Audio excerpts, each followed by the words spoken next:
the worst single item of food Du, I nå have ever passer had du in my språket entire ditt her. life. I was ashamed to have put this thing in my mouth. Hvis du snakker om Kvikk Lunsj, så kommer jeg til å knuse PC-skjermen It min. was horrible. It was vile. It is this. Hva var det han snakket om? Hey guys, I'm Luca, and today... Rema1000! Hvilken Rema1000 er han på? Er det noen som kjenner den igjen? Og hvem er han her? Luca Galone. Heia folkens, hei. Velkommen til video. Vi skal reagere på amerikaner og gjøre norske ting igjen. Det går jo bra. Det der ser ut som Scott Maurstad jo.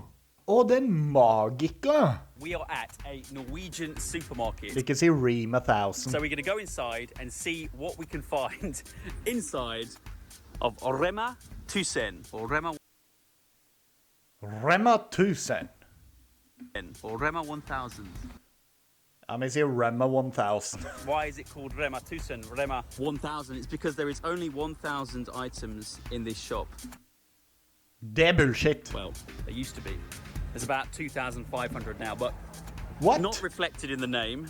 Bit out of date. What? Er det grunnen til at det heter Rema1000? Fordi de hadde kun 1000 forskjellige varer? Jeg har aldri vært på en Rema1000 som har så mye varer, faktisk. Underselling themselves there. How do you say it again? Rema1000. Rema1000. Rema1000, Now, it's not the first time I've been shopping in Norway. I have been many times before, so expert now. So yeah, join me for an expert tour. Og hvor mange blikk The får first thing that you han? see in a lot of Norwegian supermarkets is the fruit and veg section. When you Se hvor høyt han snakker til kamera. Der han er fra, så er det vanlig at folk driver med YouTube og filmer seg selv og snakker hele tiden. Men i Norge så får du bare sånne her blikk. For det nordmenn tåler ikke at folk gjør ting de har lyst til å gjøre selv, men ikke tør. first walk in, you always see this. I think the reason is they want Norwegians to feel good about themselves and feel healthy. Får jeg en tour av Rema1000 av amerikanerne? Ja. Before they get onto the barrage of junk food. Vi er Just ikke around the junk food. corner. You'll find stuff from all over the world. South Africa, Netherlands, Belgium, Spania, Italia, Costa Rica. Now this, I'll be honest with you, is about as healthy and fresh as it gets. You're going to see the reality as we move on. If I ask you to have a guess, what's the average Norwegian diet? You might say, I don't know, fresh salmon, fish, bread. Nei, det er bullshit. Det er på keto-diett nå. Og jeg begynner å bli sinnssykt ripped. Se på det her. Ja, unnskyld. Seafood, you know, that kind of thing. Well, you'll find the Norwegian Faen og lei å være bullshit hans. diet is actually not really that Norwegian at all. In fact, there's a lot of processed. They love processed food, anything that's not fresh. Some of the firm favorites of Det er jo fordi at hvis det blir krig eller noe skjer her, så kan vi bare ta hermetikken og overleve i flere år, imens vi bygger et skip, kjører i land på stranda di og plyndrer det. the Norwegians. This one here. Fish balls. Fiskeball, den er god. Norwegians. This one here. Gi meg 2 Fish sekunder. Fish balls. Skriv det på en annen måte. Balls og fish heller. Det er ikke fisketestikler. Balls. Might Hello? try them actually. Fish balls. More fish balls in brine. What is a fish ball? What are they made of? You like fish balls? Hva er de laget da? Fiskeball. Vent, liker du det ikke? Hun er ikke norsk. No? Hun er ikke norsk. Okay. Fiskeboller, hvit saus, poteter, curry og noen gulrøtter. Kanskje noe bacon. Fish balls, very good. Let's get some fish balls. Put them in. I want to try them. I want to try the fish balls. Let's not forget this, which is Joikakaka. reindeer Vent det. Jo, joika heter noe vilt i. Hvorfor det egentlig? meatballs, I think. Am I right? Is that reindeer meatballs? Do you like reindeer meatballs? No. I have had reindeer before. It was quite nice. I don't know what these are like. Would you try reindeer Jeg spiser all kjøtt jeg kan få fingrene mine or i. not? What do you think? Reindeer. So that's going in the trolley. Fish Den minste vogna jeg har sett i mitt liv. balls, reindeer meatballs. You're going to get some of my personal recommendations. Ok, her kommer det en amerikaner. Nei, vent, han er ikke amerikaner, han er britisk. Her kommer en britisk person med tips på hva du skal kjøpe i Norge. So I would say definitely want this. Ham cheese. Skinkeost. And personally, Prosit. Eller prøvde du å si skinkost? I like this as well. Baconost, right? So these are like spritz Baconost. Baconost. Jævla nordlending. Go on your breads or crackers. Your favourite, you like Crackheads? Yes, I like that's bacon the best ost. one. Bacon ost is fantastic. okay. Oh my god, salami. Yeah, I'm going to try this actually. Den vil du ikke ha. Det er salami-ost. Det dere ikke vet, er at det der er rødholsaft. Nei. Nå skal ikke jeg prøve på humor som jeg ikke kan. Never tried it before. Hvorfor er det så mye ost der? Jeg elsker ost. I hvert fall på keto-diet som er på nå, så jeg har ripped det blitt. Salami ost. It's okay. Here is the ost, Salami. aka the cheese. Plenty of cheeses, but most importantly, Ost. the brunost. Okay, let's go for this one. Brown The cheese. caramelized brown cheese. That's a massive Yeah. block. Den er ikke massiv. Have we got Jeg a skal vise smaller deg noe block? som er massiv, Okay, og det er smaller block. tåneglene mine. Spiderman! Let's take this. And your favourite is not actually this one, it's actually It's actually this one. the one for the wimps who can't take the strong I like that one brown as well, cheese. but Eknorske folk spiser en sånn til frokost. for this. Now And this is Highland. excellent, right? This is excellent. So I'm going to put that in. That is a firm favourite. I love that. That is decent, but it hasn't got the same like kick. The first thing you have to try when you come to a Norwegian supermarket is definitely brunost, the brown cheese. Jeg spiser veldig lite brunost til å være norsk. I think that's Veldig personally what I think. Try and read it. Gudbrandsdalsost. Gudbrandsdal. Gudbrandsdalsost. Ja, det... Yeah, exactly what I said. Speaking of fresh food, though, the one thing that is fresh and I do Brød. like is the bread. Now, Brød, they have a haha, very det er mye bedre enn McDonald's-dritet dere har der hjemme. Nei, vent. Han er britisk. Det er mye bedre enn te og muskett og sverd, som dere. special way they cut the bread using Brød vårt er i hvert fall bedre enn å bli knivstukket på T-banestasjonen i London. one of these machines. That looks really nice, actually. Look at that. You're going to put it inside. Du må huske å føre hånda nedi. Close this. Hva? Det var en i bakgrunnen som hadde jævlig lyst på kake. You're going to put it inside of here, like this. Close this. Skal vi finne noe kake? Jeg bare vet at det ligger, at det er en liten drittunge som står sånn. And then the machine is going to cut the bread. Oh yeah! Og se. Det. Bam, bam, bam, bam. That perfectly sliced fresh bread. All of the breads on top of there. Okay, so you take one of these bags. Here's the little trick. Put it over there. Blås meg dritt. Ooh. And the bread goes inside of the bag, like that. There you go, freshly, perfectly sliced bread. Oh To yeah. our trolley. Slice meg i And røva. finally we find the Norwegian Hvorfor sier jeg røva helt det? fish. Oh, Norsk salma. fisk. Det jeg har funnet ut er at all fisk og laks som brukes på sushi i Japan, det er norsk. There is kult. no fresh fish counter in this shop. You have got frozen though, and you have got you've got this stuff. Yeah, there's not a massive selection. Right, so how does this work? You just scoop out your shrimps. Ja. Ja, du bruker det. Og skuper det ut. Wow. Og er det reker her om dagen? Å gud, det er godt. Cool. I'm a little bit thirsty, so I think it's time. Ikke si at du skal... I Norge er det ikke sånn hvis du er litt thirsty, så kan du ikke bare gå opp til en person du vil ha og forsyne deg. Dårlig humor igjen. For a Norwegian beverage, all right? Solo. Solo is the one. Solo. What is it? Solo. It's Solo. kind of like Fanta, isn't it? It's basically. Is it better than Fanta? It's not better. It's the same. Ja, It's det er the lot better than fat. same.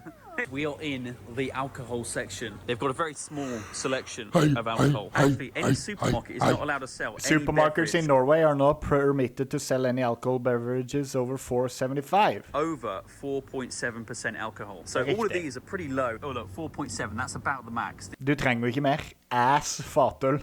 Så han kommer til å si det og le. This is about the best you can get away with if you want to get. It's called ass.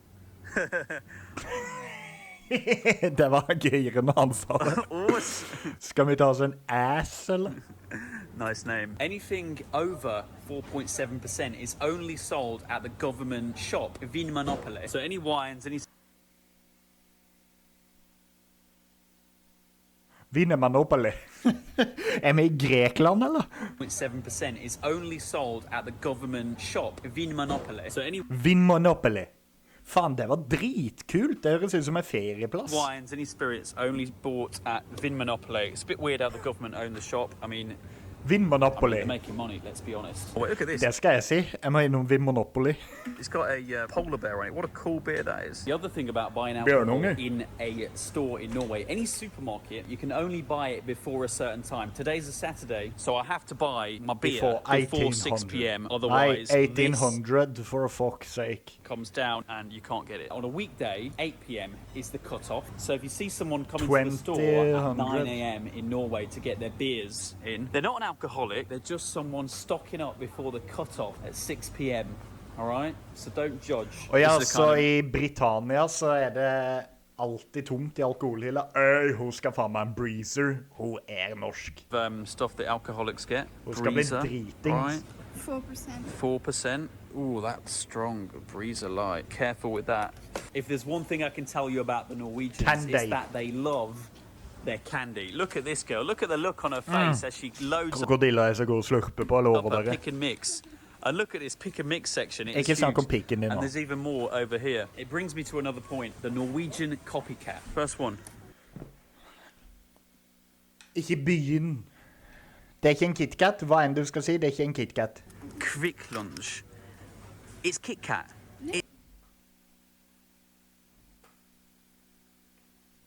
Der gikk dråpa. England ikke kom på skolen i morgen. It's the same as Kit Kat. It is the same.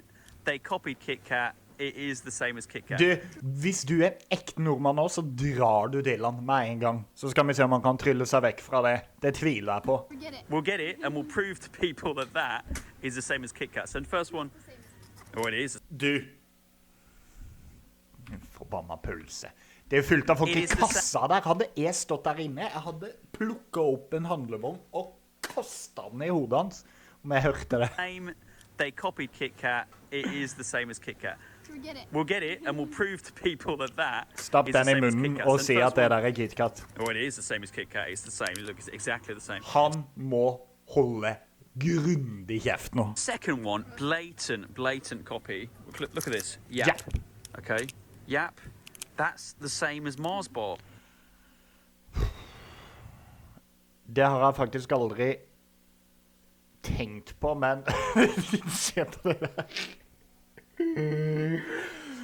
Jappen ser mye bedre ut enn Mars bar. It's exact. Det 240 kalorier i en Mars bar? They even stole the colours and the handwriting of Mars bar. Nice. Yap is Mars bar. We Yep. can try it. It'll be exactly the same as Mars bar. All right. Mars bar. Finally, I'm going to introduce you to the Grandiosa. worst single item of food I have ever had in my entire life. Ok, la oss tenke litt. Hva kan det være? Hva det utlendinger hater med norsk mat? Det må jo være sånn der smalahove eller noe sånt, men hva det Norge har som de ikke har andre veier? Hvis han sier det frossenpizza nå, så fy faen. And being half Italian, I was insulted. Ja. I was ashamed to have put this thing in my mouth. It was absolutely disgusting. It was horrible. It was vile. It is this. Welcome to... Få den mannen ut av Norge med en gang. Jeg mener det. Ring FN, ring NATO, ring et eller annet kongehuset. Skriv under på at han aldri skal komme inn i Norge igjen. The world of grandiosa pizza. Han sier det verste han har puttet i munnen sin nå. All right? This is the worst pizza I have ever... How dare you say that about our national dish grandiosa? Nå, folkens, skal dere trykke lik på den kommentaren der. Med en forbanna had gang. in my entire life. This is awful. You have to be very, very drunk. Extremely drunk to enjoy this. I don't know how. Han gir seg ikke heller. Han står der og snakker høyt inne på en Rema1000 meter. Det ikke en eneste nordmann inne på den butikken der. For hvis det ikke hadde ikke han snakket videre. I hvert fall ikke etter KitKat-greia, men det her, nå går det over Look at grensa. this monstrosity. Stay away. Stay away. If you like that, there is something wrong with you. Jeg mener, jeg blir forbanna på ekte. Well, it's the best-selling pizza in Norway, so I don't know what that says about the Norwegian people, but... Jeg vet ikke hva det sier om du, Luca Gallone. Oh, horrible. Some people call it the modern-day national dish of Norway. I hope that is sarcastic. I really hope that is sarcastic. If it's not, again, there is a problem. A piece of cardboard, it's been referred to. Laziness in a box is a... Det er jo bare dere som drar til Norge som skriver det. Idioter, vet du hva? Vet du hva jeg hater også? Te. Te er det verste som finnes i verden. Og pasta. Jævla italienske engelskmann. Another name for this dish. My favourite of all, refrigerated evil. Alright, so one day... Ok, jeg driter jo i om du er på Reddit med alle de incel-vennene dine og snakker dritt om grandiosa. I'm gonna take one of these. Faen nå, altså, I'm sorry, Luca, and friends of Luca. He overstepped there. I wouldn't have been so angry if he hadn't said that about grandiosa. He could have just said, I don't like it at all. I would have been angry, but saying that was stupid for liking that, that makes him stupid himself. To Rome with me, take it on the street and see how long it takes me to get a punch in the face. It is not going to take very long at all. Anyway, enough of that. We're not buying that. We are buying the stuff in here. Let's see how much it costs. Pringles, how did they get in there? Did you put them in? Yeah. I'm excited to try this though, salami. That's going to be nice. Ready to see something crazy? That's not interesting. 385. 385, under 400. I'm not bad. Let's go, shall we? Shopping trip complete. Yeah. So guys, that wraps up our tour inside of a Norwegian supermarket. I hope you found it interesting. Nei. I hope you learned something. Nei. And comment below Nei. what products that you saw today would you love to see inside of the supermarkets in your country. Let me know. And also let me know, how does this supermarket compare to the supermarkets in your country? I'm interested to know and find out. So thanks for watching, guys, and until next time, I'll see you. Jeg skal si dere en forbanna ting, og vet dere hva det er? Det der ødela dagen min. Trykk lik og abonner for å gjøre dagen min bra. Elsker dere, ha det.